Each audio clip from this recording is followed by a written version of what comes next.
মদিনায় এক লোক তার বউরে রাগের চোটে 100 তালাক দিয়ে ফেলছে। কয় তালাক দেয়ার নিয়ম কয়টা? দিছে কয়টা? এবার স্ত্রী কাঁদতে কাঁদতে এসে বলে, আমিরুল মুমিনিন দেখেন, আমার স্বামী আমারে রেগে মেগে 100 তালাক দিছে। ওমর ফারুক বললেন, দইরা নিয়ে এটারে নিয়ে আসা হলো। ওমর ফারুক বললেন, কয়টা তালাক দিয়েছো? কয় 100টা। কেন দিছো? কয় মাথা গরম আছিল। এরকম আছে না? তালাক দেওয়ার সময় সব তালাক, তুই তালাক, তোর মা তালাক, তোর বোন তালাক, সব তালাক। তালাক দিবে ওয়াইফ রে, দিতেছে সবাই রে। তোমার ফারুক বললেন, দিবে 3টা, 100টা দিলা কেন? কয় মেজাজ গরম ছিল।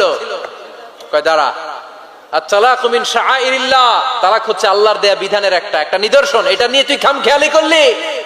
আমার রায় শোন, আমার রায় হচ্ছে 3 তালাকে তোর বউ তালাক, বাকি 97 তালাক তোর পিঠের উপরে পড়বে।